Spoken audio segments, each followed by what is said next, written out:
Olá pessoal, boa tarde. Vamos para a parte 2 aí do nosso treinamento de PGR, né? Inventário de riscos. Todas as alterações que a NR1 teve, né? Então a gente vai falar um pouquinho aqui com vocês. Eu vou, na verdade, dar continuidade a esse trabalho.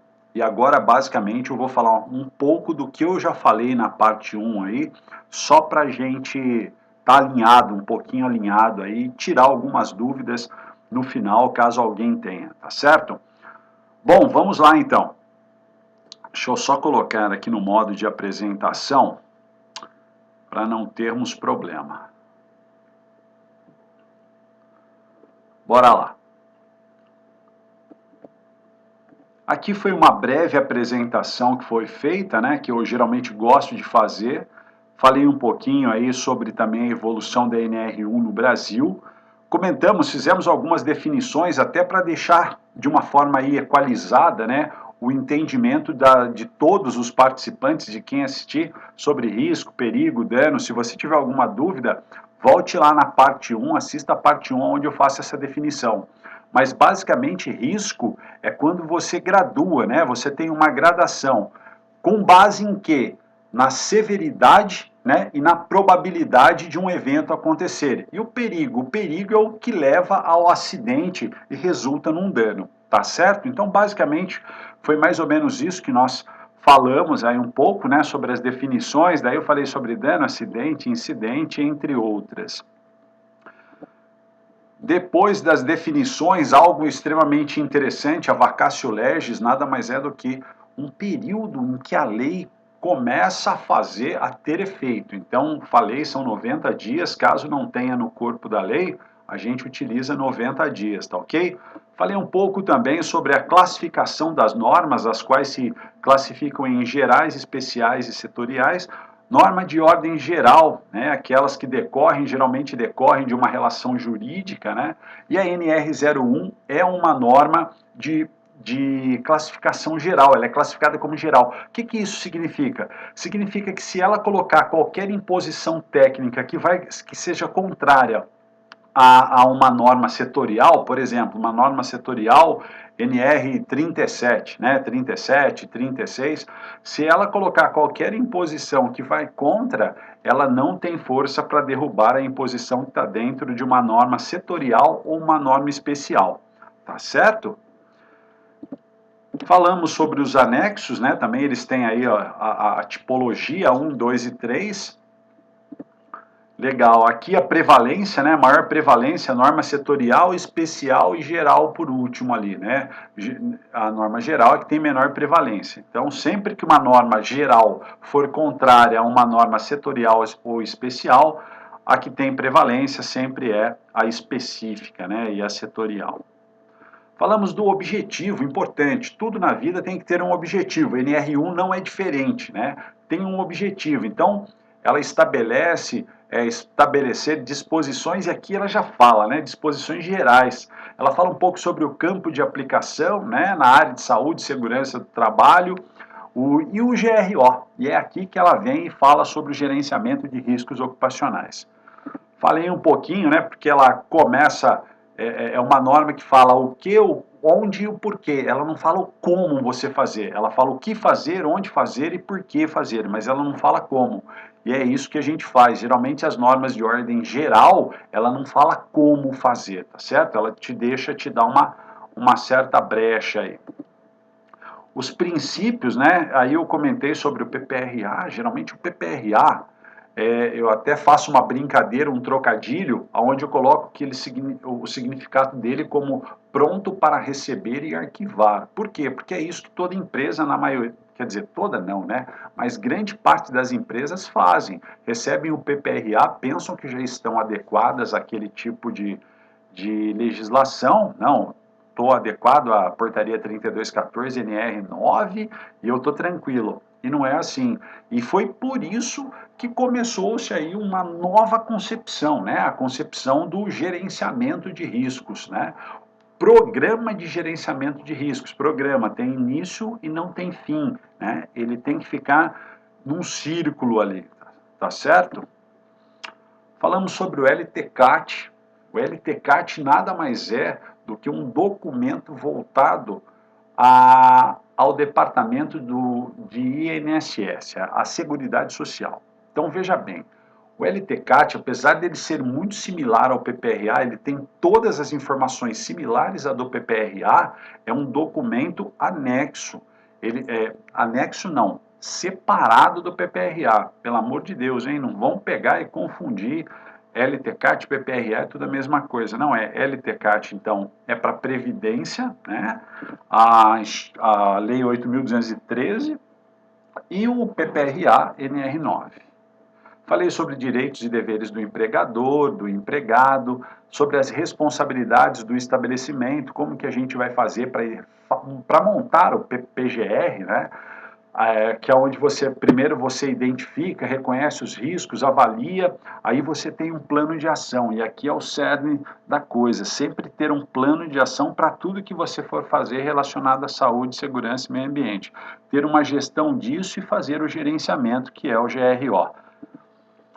Falei aqui sobre as etapas de implantação do PGR, a avaliação, plano de ação, gestão e o gerenciamento em si. Depois nós comentamos sobre o envolvimento, o PGR ele só se dá pelo envolvimento da alta direção, gerência, né, e o departamento operacional. Falei um pouquinho sobre ambiente saudável, a diferença aqui do PPRA e do PGR. O PPRA que é uma diferença crucial. O PPRA antigamente ele cuidava só dos riscos químicos, físicos e biológicos, agora não mais. O PGR ele cuida de tudo, químico, físico, biológico, ergonômico, acidente, psicossocial, tudo, todos esses riscos, riscos mecânicos, então, tudo, tá certo? Hoje, a gente não pode mais ficar com a ideia fechada, centralizada, de que a gente tem que ter um gerenciamento dos riscos que eram elencados no PPRA. Tudo bem que muita gente até fazia o ergonômico dentro do PPRA, de acidente, que não era o correto, mas já fazia, né? Tá ok? Desculpa aí pelos NES. Setores contemplados pelo PGR, toda empresa, até terceiros, todo mundo que está relacionado a terceiros. Falei um pouquinho sobre recursos humanos, produção, o departamento de medicina ocupacional, o departamento de facilities, que geralmente são empresas terceirizadas. Falei um pouquinho sobre os impactos. Coloquei aqui, elenquei 14 tipos de impacto por um PGR mal elaborado. E a consequência maior, que é o termo de... Na verdade, não é uma consequência maior, porque a consequência maior para nós da segurança é o acidente. Independente do resultado, seja ele pequeno ou leve ou extremamente grave, a consequência maior sempre é o acidente. Mas aqui ainda, falando de uma maneira administrativa, o TAC, o termo de ajustamento de conduta, é uma consequência. Bom, agora vamos entrar nos campos de aplicação. Então, quais empresas, hoje aqui a gente já começa a parte 2, quais empresas elas precisam hoje ter o PGR? Adilson, todas as empresas? Não, depende. Depende do quê? Depende do ato, né, administrativo que a concebeu. E sobre o tipo de empresa. Então, por exemplo, vamos lá, se é uma empresa ME, uma MEI, né, ou uma EPP, ela tem aí algumas peculiaridades, tá certo? Olha só, com relação aos campos de aplicação, aonde que se aplica a nova NR1? Então, para os entes federativos, todos aqueles ligados à federação, para a administração pública direta e indireta, para os órgãos ligados aos entes federativos, para as empresas públicas mistas, né, entre outras, empresas privadas, aí olha só, exceção, MEI, ME, EPP, com graus de risco 1 e 2 e sem risco ocupacional.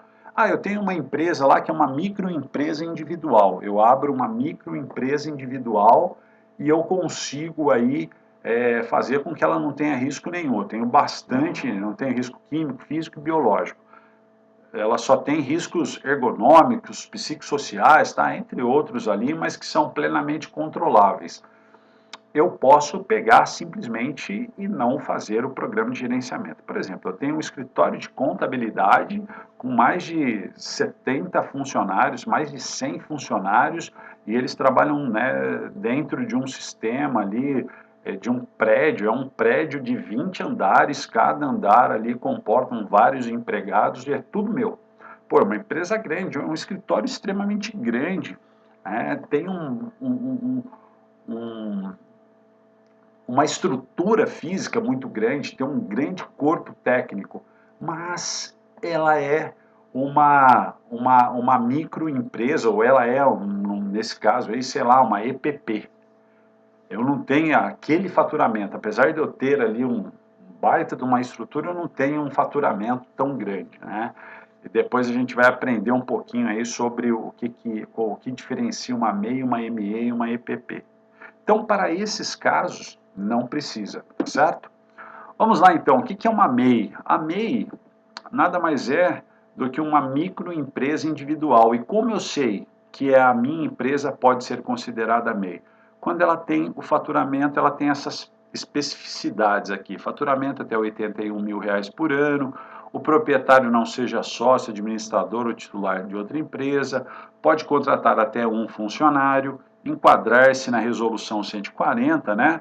E não possuir nenhum risco químico, físico e biológico. Importante, deve ser enquadrada nas orientações de risco do contratante. Olha só que interessante. Para esse caso, não se aplica. Outros casos onde não se aplica, microempresa. Microempresa, o que ela diferencia da MEI? Ela já tem um faturamento um pouco maior, tá certo?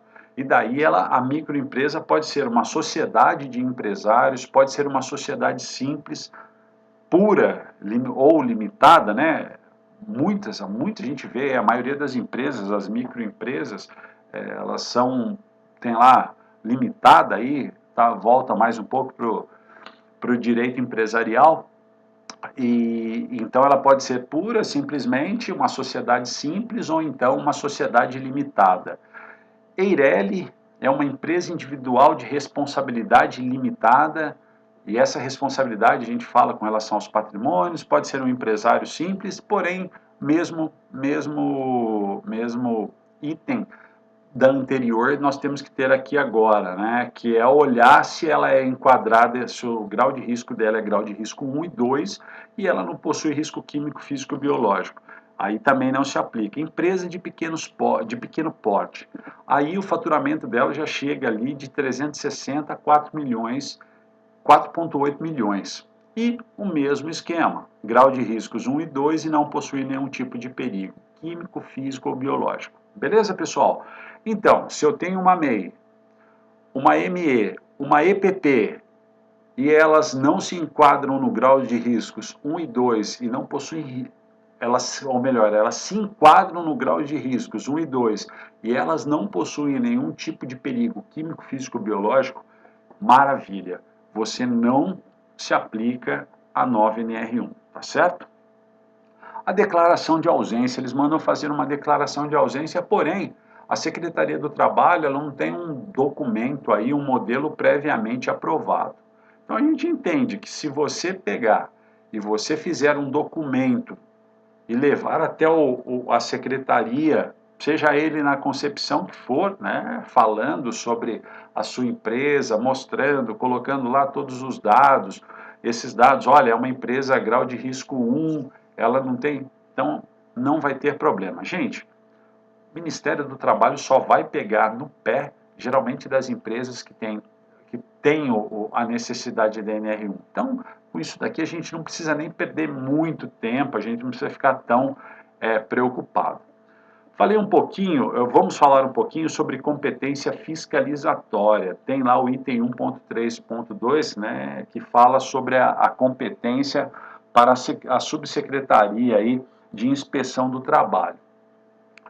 Gente, nessa fase dos primeiros 90 dias, sejam eles de agora, de agosto ou de janeiro, se realmente for postergada a INR1, eles têm a obrigatoriedade de fazer a dupla visita. Então, o fiscal jamais pode emitir qualquer laudo ou então fazer qualquer coisa sem que ele faça a segunda visita. Então ele chega, faz uma análise geral, te dá um relatório, fala o que precisa melhorar, você tem um prazo para isso, você melhora, ou então dentro de 10 dias você pode contestar esse relatório. Ah, não vou contestar, realmente ele tem razão, vou melhorar. Conseguiu fazer isso daí, dentro do prazo que ele pediu, ele volta, avalia e depois ele volta para verificar se realmente vai precisar ou não aplicar uma multa, ou então um TAC, ou então até mesmo fechar, aí, lacrar a empresa, tá certo? Olha só que interessante, com a nova legislação, os laudos de caracterização de insalubridade e periculosidade, eles continuam. Muitas pessoas falaram, olha, e agora? Com o inventário de riscos, né? Eu posso eliminar a insalubridade, a periculosidade, eu preciso fazer laudo? Não, gente. Uma coisa é uma coisa, outra coisa é outra coisa.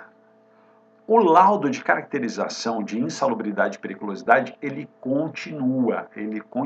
É obrigatório que ele seja feito. Então não adianta, vai ter que fazer. O inventário de perigos e riscos, muitas empresas já tinham esse documento como levantamento de perigos e riscos.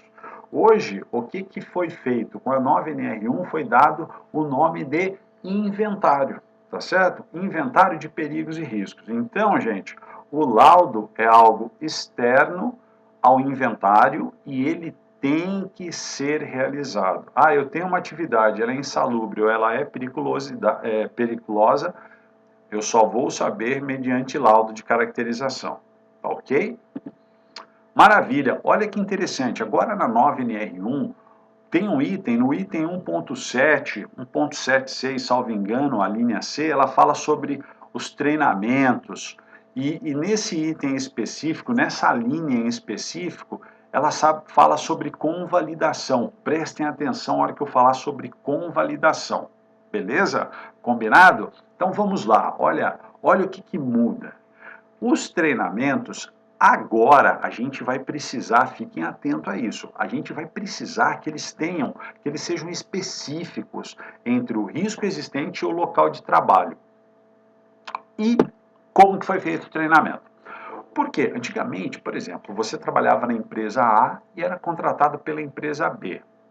Aí, na empresa A, você teve um treinamento sobre trabalhos em altura feito lá dentro da empresa. Foi um negócio muito simples. Porém, ele era recebido por essa empresa, pela empresa B, e ele era válido. Por quê? Porque não tinha essa obrigatoriedade de saber da especificidade dos riscos, né?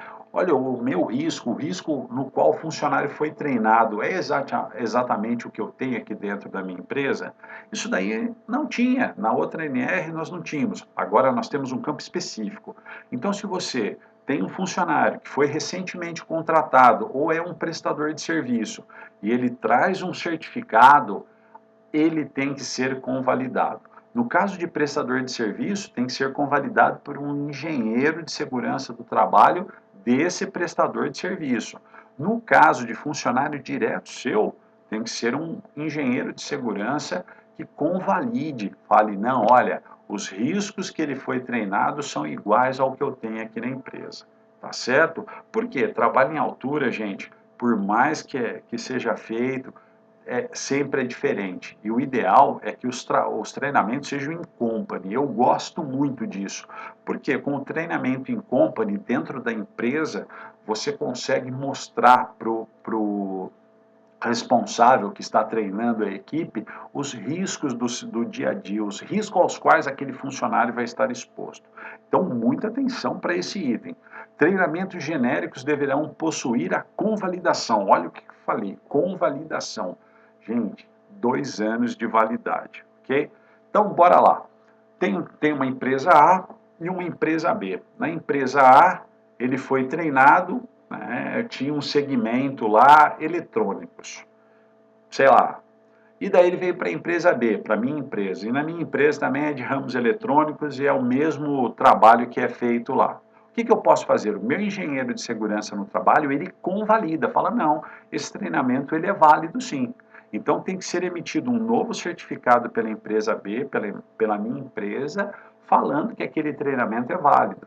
Vocês entenderam? Então isso se chama convalidação. Então é obrigatório. Item 1.7, a linha C, salvo engano, da 9NR1. Vamos lá, depois vocês deem uma olhadinha aí. Novo certificado pela empresa de treinamento, do treinamento convalidado, né? Ou seja, eu aqui emiti um novo certificado para o funcionário, não preciso treinar ele, só estou convalidando aquele. Métodos de comunicação. Beleza, pessoal? Se tiverem alguma dúvida, depois eu vou deixar meu contato, é só entrar em contato comigo, tá certo? Métodos de comunicação adequados ao perfil do trabalhador. Gente, não adianta, a gente vê muito, né? O técnico de segurança falando de uma maneira muito rebuscada, cheia de palavras difíceis. Não, se eu estou trabalhando com pessoas humildes, mais simples, sempre o método de comunicação, até aquele escrito, até o que você escreve, tem que ser de uma maneira mais simples possível. Então não adianta, eu tenho que adequar o meu método aos profissionais que ali estão, tá ok? E isso daí, se acontecer um acidente e for verificado que o treinamento ele era extremamente rebuscado, muito técnico, e que podia gerar alguma dúvida ao que a gente chama de homem médio, né? O ser humano ali que não tem tanto estudo, tá, coisa e tal, e vai ser como se não tivesse treinamento. Então você vai ser penalizado como se não tivesse treinamento, beleza? Guarda digital pode ser feito, mas aqui é um negócio interessante, né? Porque eles colocam que a guarda digital pode ser feita, mas você tem que manter o original lá, o palpável. Então, mantém por um tempo, pelo prazo legal, e depois vocês descartam. Tipos de treinamento, ele também fala sobre esses tipos de treinamento. Então, tem o inicial, periódico e eventual. Então, o inicial, obviamente, são as ambientações, as integrações ao nome aí que você dê, né, na sua empresa. Periódico são aqueles que têm caráter, o próprio treinamento já fala, tem que ter uma periodicidade. Se não tiver nenhuma periodicidade escrita, no máximo aí 2 anos, tá ok? E o eventual, que são para eventos específicos. Ah, eu vou ter uma parada aqui, infelizmente a gente não tem aqui um corpo técnico especializado, eu vou ter que treinar eles e vai ser só para aquele evento. Pô, legal, treina para aquele evento, pronto, acabou, não tem problema nenhum. Então, inicial, periódico e eventual. Eventual, pelo próprio nome, ele já é autoexplicativo, só demanda-se para um evento. Gente, beleza? Então, com relação a treinamentos, basicamente é isso, tá certo? Com relação a OSAs, eu vou falar um pouquinho aqui agora sobre o procedimento que a gente vai fazer, né, quando você estiver dentro da sua empresa aí. Ah, eu tenho OSAs aqui. Então, vou explicar, só falar um pouquinho sobre o que a OSAS pede, o que a ISO 45 pede e a NR1 pede, e qual é a similaridade entre elas. Então, a OSAS, basicamente, ela tinha lá objetivo, campo de aplicação, referência, paraná, paraná. Aí no item 4, ela falava sobre o identificar, avaliar, determinar controles e apontar os requisitos legais, ok? Olha só que interessante. Depois, no item 4.3, ela falava sobre implementação e operação. Então, os recursos, funções, responsabilidades, né? Quadro de competência, aqui já está voltado para o RH. Vocês viram como se mistura um pouquinho? Comunicação também é RH, documentação necessária, RH, preparação e resposta à emergência. Então, era algo meio que bagunçado.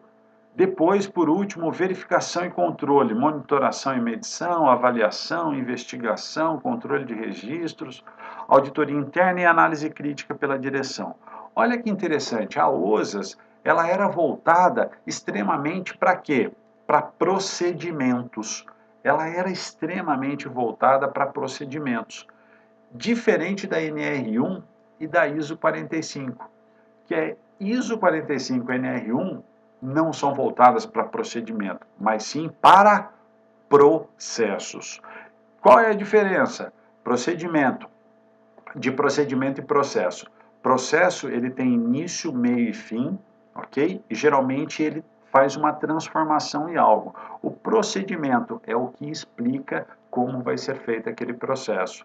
Então, gente, nós saímos do papel e fomos para a parte operacional. O que o governo quer? Ele não quer mais que fique só em cima de papel. Você vai fazer chega algum fiscal do Ministério do Trabalho, ou alguém do Sereste, ou algum órgão vinculado ao governo, numa auditoria, numa inspeção, o pessoal só ficava em papel, papel, papel, papel. Não, eles querem ver algo mais exequível, ok? Algo que seja mais operacional. Então, não adianta. Ah, vamos parar com esse negócio de papel, certo? E por último, o 5. A OSAS, ela tinha no item 5, análise crítica pela direção. O que era análise crítica pela direção? Uma vez por ano, a direção se reunia com os seus gestores, né, com o time dela lá, com o staff dela, e o Departamento de Segurança no Trabalho, e fazia uma análise crítica. Olha, o que a gente vai precisar para a gente adequar o ponto A, B, C, a gente precisa melhorar nisso, isso daqui a gente está legal. Então, basicamente, era isso que eles faziam. Ou seja, você tinha um sistema de gerenciamento, mas onde onde a alta direção, ela participava muito pouco, ela só participava da onde? Da análise crítica. Então, perceberam? A OSAS, ela tinha essa concepção, diferente da ISO, ok? A ISO, ela já tem toda ali, né, escopo, referências normativas, os termos e definições, contexto da organização. Aí, olha só, liderança e participação dos trabalhadores. Olha que interessante, igualmente a NR1, a ISO 45, ela foca também mais na participação dos trabalhadores, e isso é extremamente importante. O trabalhador, ele tem que participar do inventário de perigos e riscos, ele tem que participar da avaliação dos perigos e da quantificação da quantificação dos riscos. Senão, não é válido, tá ok? Senão eles vão falar, mas peraí, que negócio estranho é esse? O funcionário que é o que mais está exposto, é o que menos participe, no final só fala, olha, você tem o risco A, B e C, é perigoso que ele chegue e fale, não, isso daí eu não tenho aqui, ou aquilo ali, ou então vocês esqueceram de alguma coisa. Gente, começa aqui. Então, liderança e participação dos trabalhadores. No item 6, planejamento, suporte, operação, avaliação de desempenho e melhoramento. Olha que interessante, avaliação de desempenho. Tanto a ISO 45 quanto a NR1, além delas terem esses pontos, que é focar no processo, participação dos trabalhadores, avaliação do desempenho e melhoramento. O que eles querem fazer? Eles querem com que você monte um ciclo PDCA, aonde o melhoramento ele seja constante. E não precise você ficar apenas naquele, meu PPRA vai vencer daqui a um ano, e já começa a falar para vocês, já falo de antemão, né, como já falei anteriormente, PPRA não tem data, certo, de validade. Exceto se continuar os mesmos riscos, a cada 2 anos você reavalia, a cada 2 anos, né, era o ideal. O inventário também, a cada 2 anos, se você não tiver os riscos ali sendo alterados. Mas, gente, vocês acham que uma empresa que tem uma grande quantidade de processos sempre não vai ter um risco ou outro? Vai, com certeza vai ter sim. E essa melhoria ela tem que ser um plano de melhoria contínua. E a gente, é aí que entra a gestão do programa de gerenciamento. Por que programa? Tem início, meio, mas não tem fim. O programa ele é circular. Tá ok? E a NR1? NR1 ela já é mais similar, né? Então ela tem o objetivo mais similar a 45. Objetivo, campo de aplicação, competência e estrutura, direitos e deveres, ela já deixa bem claro os direitos e deveres, da prestação da informação digital e digitalização de documentos, capacitação e treinamento, tratamento especial a MEI, ME e EPP e disposições finais. Olha só que interessante. essa norma ela é muito similar à 45. Adilson, tenho a 45. Se você tem a 45, significa que você está seguindo a NR01. A NR01 e a 45, elas se conversam plenamente. Minha empresa ela é certificada 45, show de bola. Significa que você já está quase ali dentro do processo, 99% do processo de NR1. Só precisamos verificar como você avalia todos os riscos. Por quê? A 45, ela é para saúde, né, e segurança. Então, ela invoca também algumas outras normas. Inclusive, tem a 8.000, que é voltada à sociedade, né? Então, gente, se você tem a 45, parabéns. Só vamos dar uma olhada, ficar atento depois eu falo um pouquinho mais, que é a hora que nós chegarmos no inventário. Beleza, pessoal? Tranquilo. Bom, aqui um pouquinho, né, das principais diferenças aí, aquilo que nós já falamos, obrigatoriedade, campos de aplicação urbanos e rurais para a NR1, ações preventivas e corretivas. Olha que interessante. A NR1, ela vê o seguinte, que as ações preventivas elas têm que ser trabalhadas. Não adianta a gente montar um inventário de riscos muito bem elaborado e você não ter um sistema de gestão de mudanças. Por quê? Se você não tem um sistema, um processo de gestão de mudanças muito robusto dentro da sua empresa, significa que você provavelmente vai estar deficiente aí com as ações preventivas. Por que eu digo isso? Olhem só, uma empresa que tenha lá, produza carro, ela tem N tipos de processo. Vocês acham que todo o processo vai ser passado para o time de segurança? Ainda a automobilística até vai lá, mas muitas outras empresas não conseguem, não fazem isso. Muitas vezes não é nem interessante para o engenheiro. Putz, quanto mais eu chamo o técnico de segurança, o engenheiro aqui, mais ele atrapalha a minha vida. Então, gente, muito cuidado com isso daí. As ações preventivas, elas têm que ser trabalhadas como um sistema de gestão de mudança robusto. Então, esse processo, se você não tem dentro da sua empresa, você vai ser obrigado a criar. Inventário de riscos, né? Agora a gente não tem mais os riscos químicos, físicos e biológicos só. Nesse inventário vai ser geral, químico, físico, biológico, ergonômico, mecânico, psicossocial, entre outros. Gestão das ações corretivas. Olha só que interessante, Edilson, mas ação corretiva, não pensem aqui em corretiva relacionada apenas a acidente. Muitas vezes a gente fala assim, não aconteceu nenhum acidente, eu não preciso ter uma ação corretiva. Não, não é isso. Se você foi lá, se você viu, se você tem um sistema de gestão de mudanças, você viu que foi feita alguma coisa no âmbito preventivo e aquilo corrigiu a possibilidade de causar um acidente, isso é uma gestão, é uma ação corretiva, tá certo? Ela sai da preventiva e entra como corretiva. E aí, eu vou ter que analisar se ela teve efetividade. Porque não adianta nada, né? Muitas vezes o que acontece? Eu faço lá um sistema de gestão, tá, coisa e tal, corrijo algumas coisas, mas isso daí foi eficaz? Então você tem que ter um plano para verificar se realmente foi eficaz, tá certo? E se ela está sendo seguida. Não adianta nada, muitas vezes a gente vai, faz uma ação corretiva e depois ela não é seguida. Por isso que tem que ter procedimentos e processos. Treinamentos, aqui nós já falamos sobre a convalidação, tá? Coisa e tal.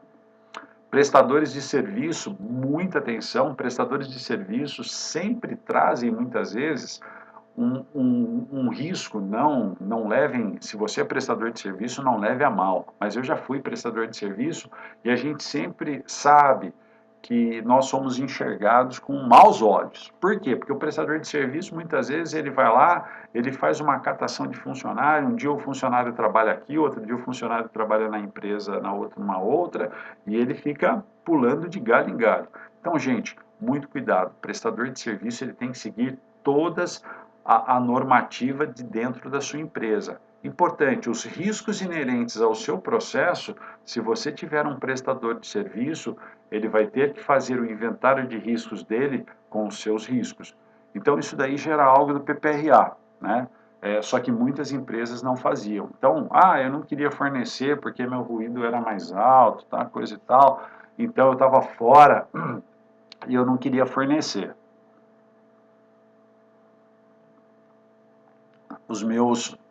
As minhas avaliações quantitativas.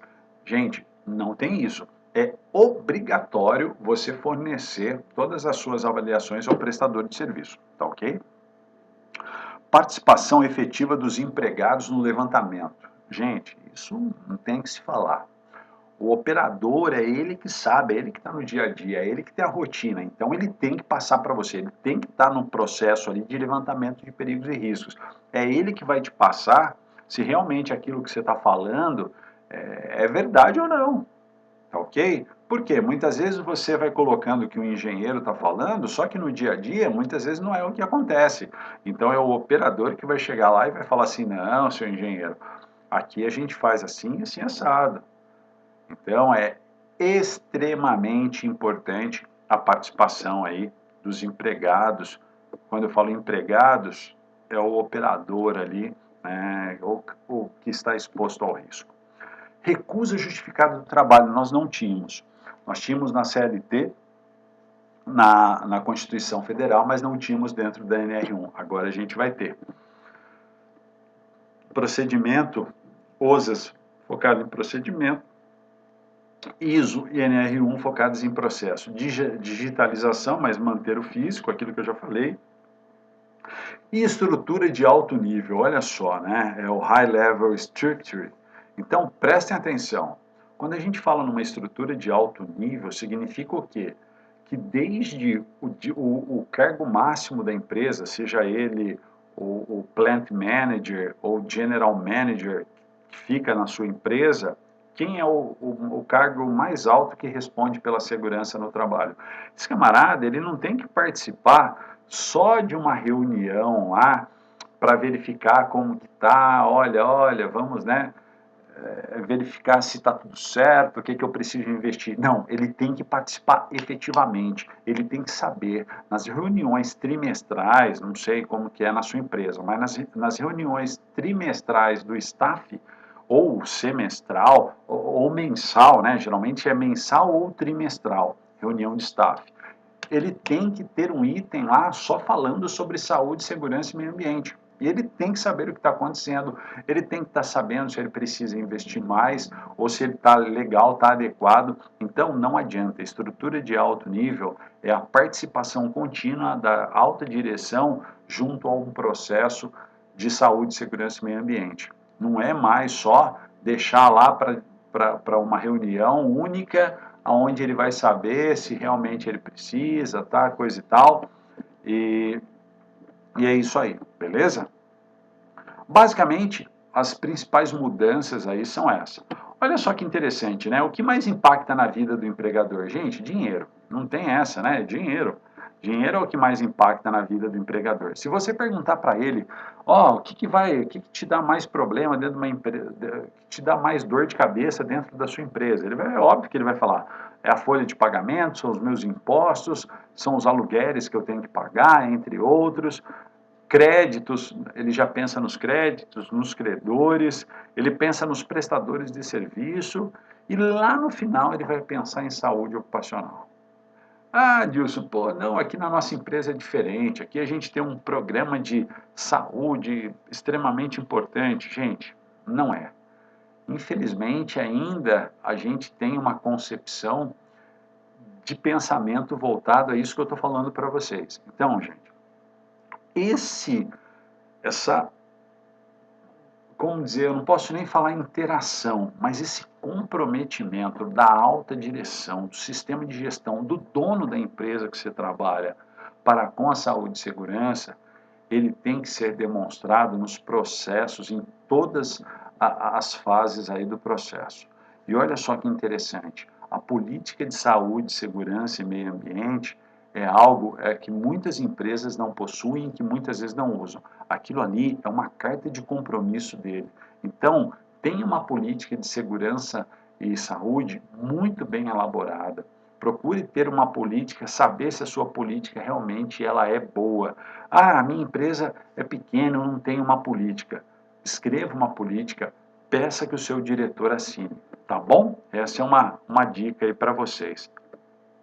Gente, olha só, agora vamos sair um pouco aqui desse mundo de explanação. Falei um pouquinho sobre o direito material, né? O que é o direito material? Nada mais é do que a letra da lei, ok? Agora vamos começar a entrar um pouquinho na parte processual aqui. Como que é o processo de implantação, o processo de elaboração aqui do gerenciamento de riscos.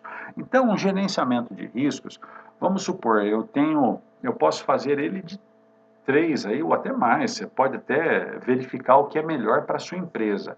Mas, basicamente, eu posso fazer ele de uma forma macro, onde eu pego as unidades operacionais, olha, eu vou fazer um só para a unidade operacional tal, né? Unidade operacional de Campinas, unidade operacional do Rio Grande do Sul.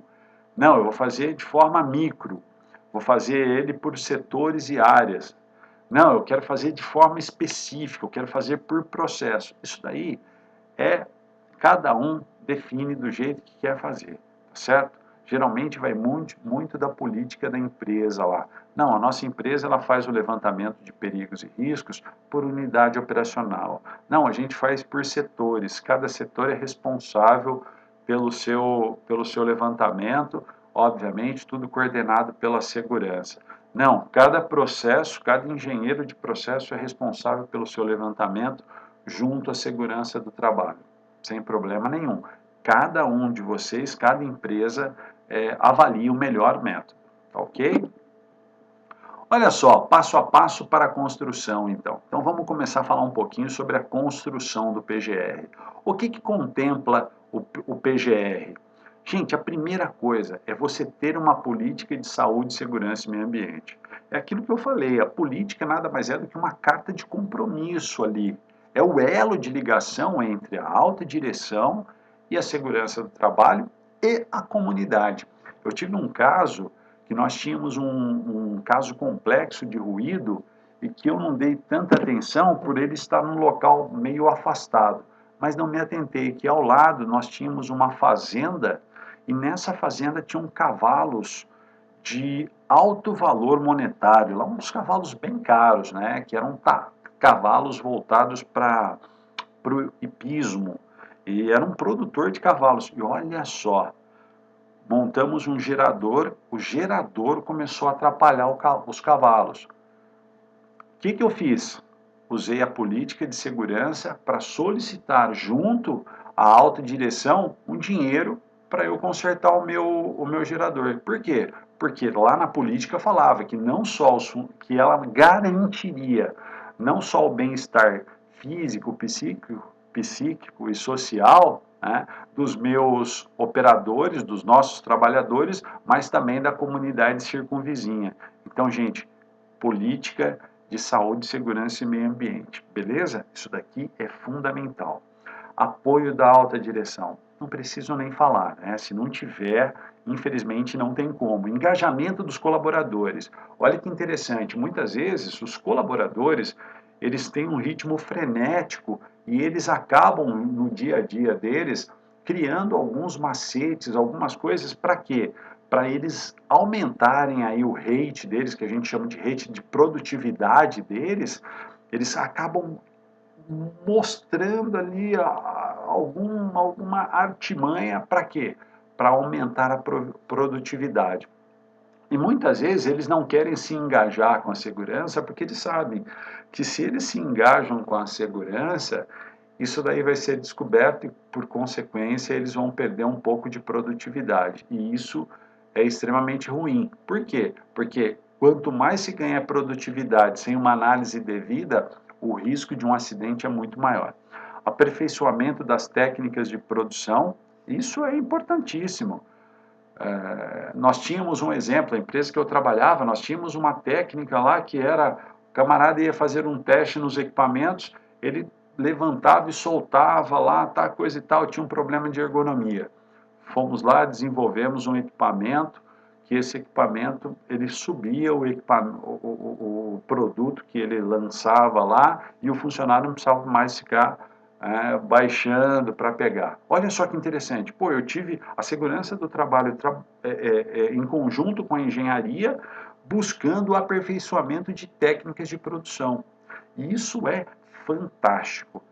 Temos que fazer e o PGR ajuda. Claro que eu estou falando de grande empresa, né? Muitas vezes em pequenas empresas é um pouco mais difícil. E correção de eventos anteriores. Olha só, lembram da análise crítica pela direção que nós tínhamos lá na OSAS? Era lá que corrigiam-se muitas vezes os eventos. Ó, quando que vamos corrigir esse evento? Ó, vamos esperar chegar a análise crítica da alta direção que a gente consegue levar para eles, daí a gente vê o que eles fazem. Para quê? Para jogar no colo deles. Ó, tá aí a bucha, se vira. Basicamente era isso. Hoje não, gente. Hoje essa correção de eventos, desses eventos, quando você começar o PGR, você já tem que começar a trabalhar eles. Opa, o que eu tinha de errado? A gente tem que arrumar a casa. É claro, vai ter 100% de chance de arrumar tudo? Não tem, até porque muitas vezes algumas coisas demandam um certo dinheiro e o risco não é nem tão alto. Mas o que a gente precisa saber? É o que está errado, montar um plano de ação, criar responsáveis para esse plano de ação, e a gente vai falar um pouquinho disso mais à frente, e ter a certeza de que realmente isso será mudado, tá bom?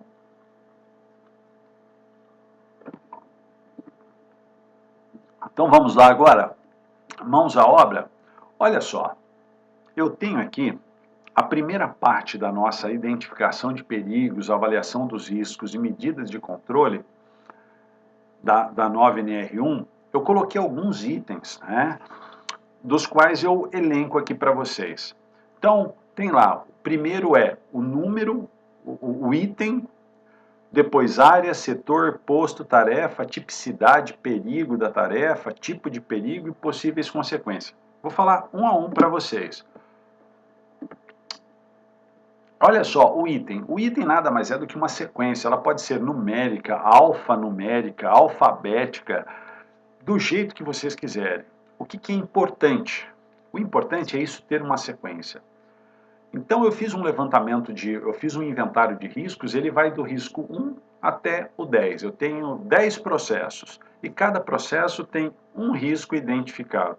Um exemplo bem básico.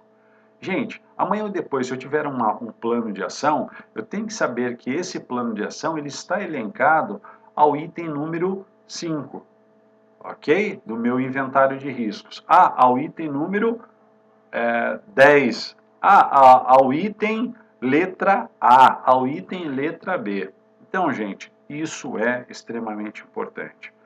Deem um número, uma sequência. Aí, a forma como vocês vão fazer fica a critério de cada um. Mas isso é extremamente importante. Ok? A área. Olha que interessante, né? Quando a gente fala em área, a gente não está falando, a gente está falando em localização.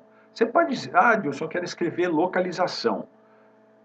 Meu, não tem problema. Mas aqui eu denominei de área. Então, essa área nada mais é do que a área interna e a área externa. Olha que interessante, em muitos casos, eu já vi muitas perícias técnicas onde o funcionário tinha lá o levantamento de perigos e não tinha se ele trabalhava interno ou externamente. Porém, as tarefas se confundiam.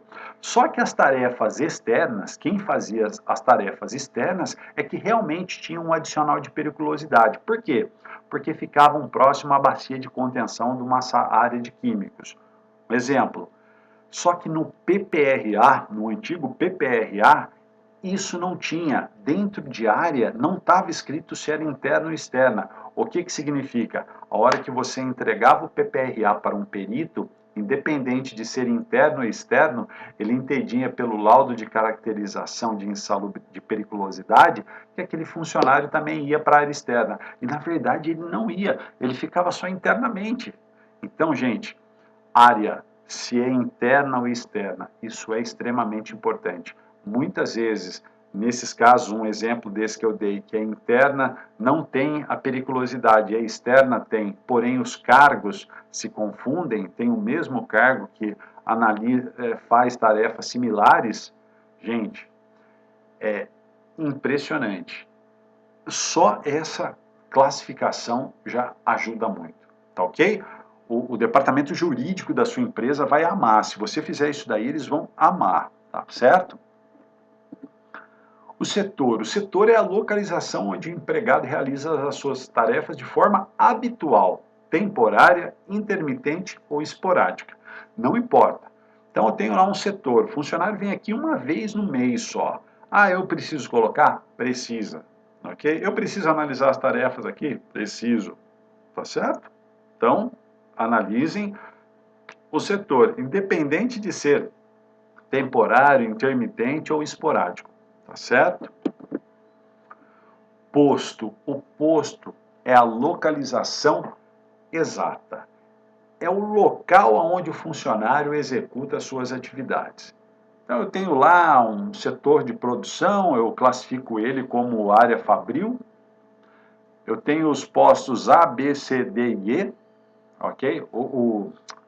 As áreas A, B, C, D e E, classifico como área, lá não classifico como outra denominação. E eu tenho o posto A1, A2, A3, B1, B2, B3. Então é isso. Você vai lá no posto B1, B2, B3, é ali onde o funcionário está. Não sei como que é dentro da sua empresa, mas o posto é a localização exata da onde o funcionário realiza as suas atividades, tá certo? Quais são os processos que ele tem. Ah, importante. Muitas vezes o funcionário ele não fica lotado num posto só. Ele tem ali vários postos, né? Então, ele trabalha no posto A, B, C, D ou E. Aquela função ela faz para cada um, você vai ter que colocar os postos ali onde ele trabalha. Você faz uma análise para cada posto, tá certo? Tarefa. Gente, a tarefa são as atividades dentro daquele posto.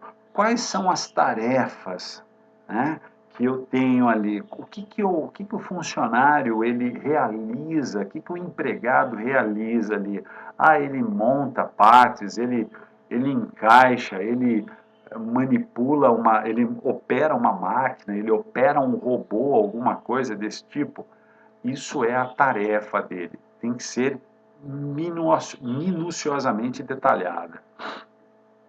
Outra coisa importante, frequência ou tipicidade aqui, né?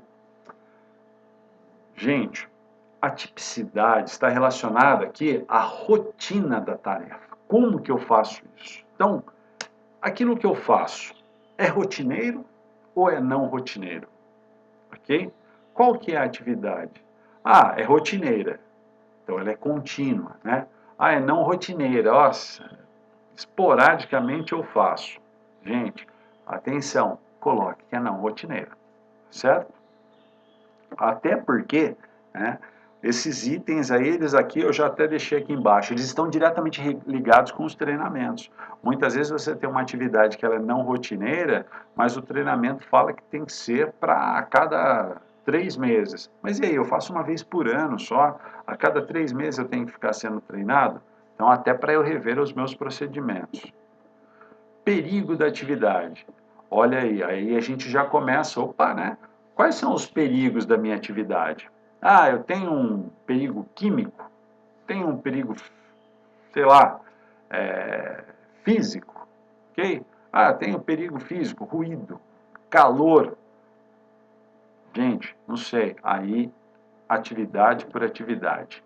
Tipos de perigo: químico, físico, biológico, mecânico, de acidentes, patrimonial, ergonômico, recursos humanos, entre outros. Olha só, patrimonial, né? Segurança patrimonial. Sabiam que o vigilante ele recebe periculosidade e é uma análise qualitativa e não quantitativa? Então ele recebe essa periculosidade não pela exposição dele a um determinado agente, mas sim pela sua simples função. A partir do momento que você é registrado como vigilante, já é inerente à função do vigilante receber a periculosidade. Beleza? Fases da higiene. Olha só, nós viemos aqui atrás, deixa eu só mostrar aqui para vocês. Então, o primeiro, nossa primeira parte aqui, nós colocamos lá o item numérico, alfanumérico, né, alfabético, do jeito que vocês quiserem, a área, se é interna, se é externa, o setor que ele está relacionado, o posto daquele setor, as tarefas executadas naquele posto, a tipicidade, se é rotineira ou não rotineira, perigo da tarefa, quais são os perigos químicos, físicos, biológicos de acidente daquela tarefa, o tipo específico de perigo, tem um perigo de acidente, risco de queda, alguma coisa nesse sentido, né? E possíveis consequências. Essa é a primeira parte. Depois disso daqui, a gente vai para a segunda parte.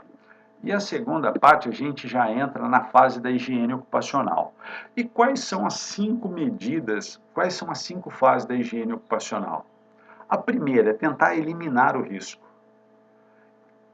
Preste atenção, sempre que você estiver em um risco, não significa que aquilo ali está ali por, bel prazer. Um exemplo, eu tenho uma máquina que ela já tem 10 anos, e aquela máquina está me gerando um ruído, ok? Ela me gera um ruído, e não tem o que eu fazer. Já tentei de tudo. Muitas vezes, os problemas que você vai ter pela aquisição, por manter essa máquina, muitas vezes o que você vai ganhar investindo numa máquina nova, você ganha em produtividade e muitas vezes você elimina o risco. A última empresa que eu trabalhei, eles trocaram os parques Fabris ao longo do mundo, eles sempre trocavam máquinas que já estavam obsoletas, que estavam já com um sistema de produção mais antigo, eles já, avaliavam e falavam, peraí, essa máquina já não produz com tanta eficácia, e ainda, além disso, ela ainda nos traz um problema que é de ordem ocupacional, ela gera ruído. Então, vamos trocar. Então, primeira coisa, tentar eliminar. Não teve jeito de eliminar o risco, o risco existente, o perigo existente, não consegui eliminar aquilo ali, está lá, o perigo está lá, o risco é alto e não consegui eliminar. Vamos tentar neutralizar. O que eu consigo fazer para neutralizar? Depois, fases de engenharia, sinalização, aqui é a parte administrativa, né? Sinalização, alerta e controles administrativos, e por último, EPI. Lembre-se sempre, EPI é última, que a gente chama no direito de última ratio para o direito penal, aqui EPI é última ratio também, última razão. Não fiz de tudo, não consigo mais, coloque EPI. Diferente do que a gente vê em muitos lugares que chega, não, já dá EPI de cara. Não é assim. Isso não é higiene ocupacional, tá bom? Então vamos lá. Primeiro item aqui da higiene, eliminação. É aquilo que eu falei para vocês, né?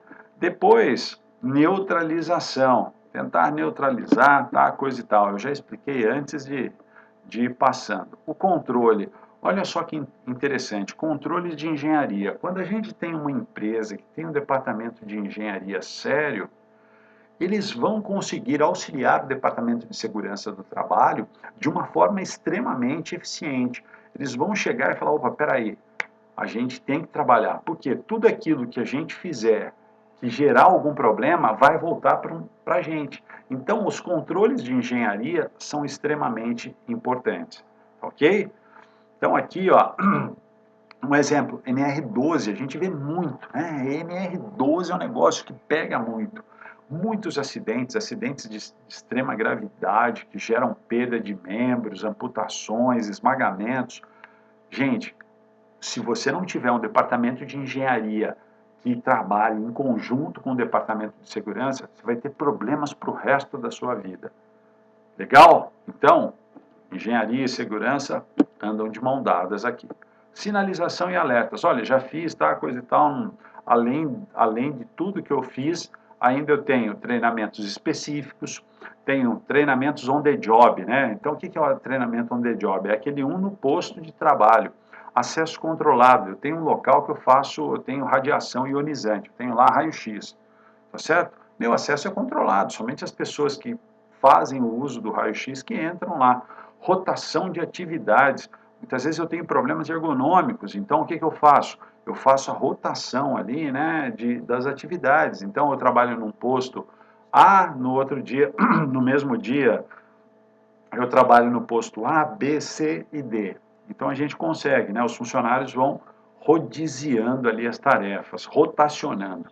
Sinalização de riscos, isso é importantíssimo, entre outros aí, tem vários, né?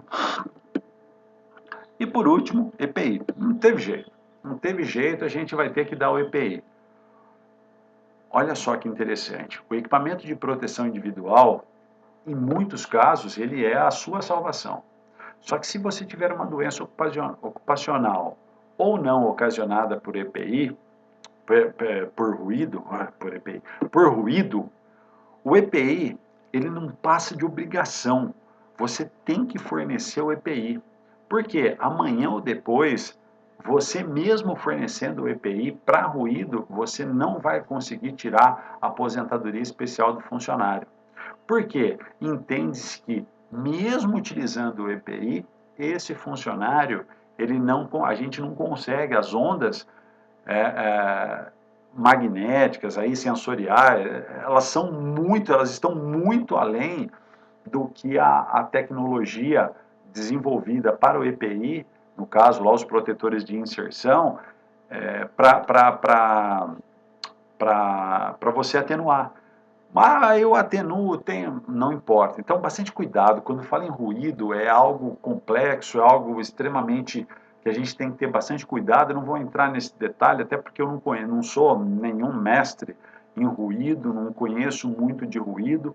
Então, é importante, mas é extremamente importante que você tenha um plano se você tem ruído na sua empresa, que você tenha um PCA muito bem feito, muito bem elaborado, né? Um plano de conservação, um programa de conservação auditiva muito bem elaborado, tá ok? Beleza, pessoal? Então, basicamente é isso daí. Olha só, eu coloquei aqui um exemplo de uma empresa que tem duas, aqui no caso, duas prensas, elas têm todo o sistema de segurança, tá? Coisa e tal. Então a gente vê que a NR1 e a NR12, elas estão extremamente ligadas. É aquilo que eu falei para vocês. Vocês têm que estar muito atentos. A NR1 e a NR12, como todas as outras NRs, elas se conversam bastante, certo? Legal. Então fui lá, fiz a primeira fase, que tinha a classificação, tudo certinho. Depois eu passei para a fase de higiene industrial, que tem lá os fases, né? Eliminar, neutralizar, engenharia, administrativa e EPI. Agora a avaliação dos riscos. Gente, probabilidade e severidade. Quando eu pego esses dois pontos, probabilidade e severidade, multiplico isso, eu consigo graduar, dar uma gradação ao meu risco, ok? Então vamos lá, um exemplo. Isso daqui vocês podem fazer do jeito que vocês acharem melhor, desde que tenha uma técnica que tenha coerência, ok? Ah, Dilson, olha, aqui na minha empresa eu não uso desse jeito. Tudo bem, pega algum outro método, aqui a gente usa por pontuação, entre outros, não tem problema, você vai usar, geralmente é pontuação, mas você quer classificar, eu tenho muito baixa, extremamente baixa, muito baixa, baixa, média, e aí eu tenho mais, não tem problema, do jeito que você quiser.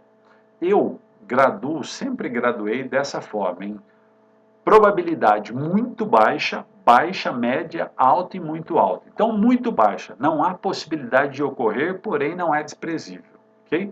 Risco, quando é desprezível, né, não tem o que se fazer. Eu não vou colocar lá um risco desprezível. Por exemplo, eu tenho risco de queda. Mas risco de queda por quê? Porque o funcionário tem que caminhar de um posto no outro. Gente, caminhar é inerente ao processo humano de evolução. Então, é uma possibilidade dele cair. Por que eu vou colocar isso daqui? Se ele caminha num local normal, sem risco nenhum, sem perigo nenhum ali, tá ok? Então, muito baixa. Não há possibilidade de ocorrer, porém não é desprezível. Baixa, há possibilidade e já aconteceu há mais de 2 anos algum evento. Média, já aconteceu há menos de 2 anos. Alta, aconteceu e é recorrente. E a probabilidade muito alta é iminente, existe uma iminência aí para acontecer novamente. Ou seja, já aconteceu, é recorrente e vai acontecer de novo. Então, né, muito alta. Severidade. Mesma coisa, eu coloco em muito baixa, baixa, média, alta e muito alta. Aí vamos lá, muito baixa, ferimento superficial, um riscão, um arranhão, alguma coisa desse tipo. Baixa, ferimento superficial que cause aí um first aid, primeiro socorro, tá certo? Tem que ir lá colocar fazer colocar um band-aid, alguma coisa desse sentido. Média, pequenos cortes, opa, tive que fazer um pontinho falso, aí já começa uma contusão, tá certo? Alta, fraturas, concussões. Gente, contusão e concussão. Contusão pode ser em qualquer parte do corpo ali. A concussão é quando você tem já mais uma prensagem, né? Você tem uma prensagem ali do membro superior, da cabeça, alguma coisa nesse sentido. Lacerações, esmagamentos, entre outras. E muito alta, amputação e morte, certo? E a classificação? Aí depois a gente vai colocando, vocês vão ver lá que eu classifico os riscos entre trivial, leve, moderado, substancial e intolerável. Olha só como que isso se dá. Eu tenho aqui a probabilidade naquela classificação que eu falei para vocês, muito alta, alta, média, baixa e muito baixa, e eu tenho a severidade. E daí eu vou fazendo o cruzamento. Então, se eu tenho uma probabilidade de acontecer muito alta, mas a severidade é muito baixa, ele aqui é trivial, né? É verde ali, certo? Ah, gente, eu tenho uma probabilidade de acontecer, um risco, uma probabilidade muito baixa. O que a gente tem que ficar atento? Tem um risco com probabilidade muito baixa de acontecer. Nunca aconteceu na empresa, certo? Probabilidade é muito baixa. Porém, a severidade é muito alta. Por exemplo, o funcionário vai morrer se isso acontecer. Aí tem que ser, no mínimo, aqui, amarelo, que já pega e leva aqui para a matriz de risco, de risco moderado, tá certo? Então, a gente, por mais que, o que eu consigo fazer para tentar diminuir isso daqui, né? Mesmo, eu tenho que estar sempre atento. Então, é um plano de ação muito eficiente para você fazer em cima desse risco. Então, muito cuidado, porque isso daqui é uma verdadeira rasteira para técnico de segurança e engenheiro de segurança. Quando você tem uma probabilidade muito baixa, mas a severidade é muito alta, as pessoas geralmente fazem o quê? Ah, isso daí nunca aconteceu. E daí não tomam medida nenhuma. Toma a medida, vai lá, né? Avalia, tá certo? Aqui é um exemplo, né, de matriz de risco, entre outros exemplos aqui. Então, gente, agora o PDCA. O PDCA, que é muitas pessoas não conhecem, né? Ó, pô, o que é PDCA disso, né?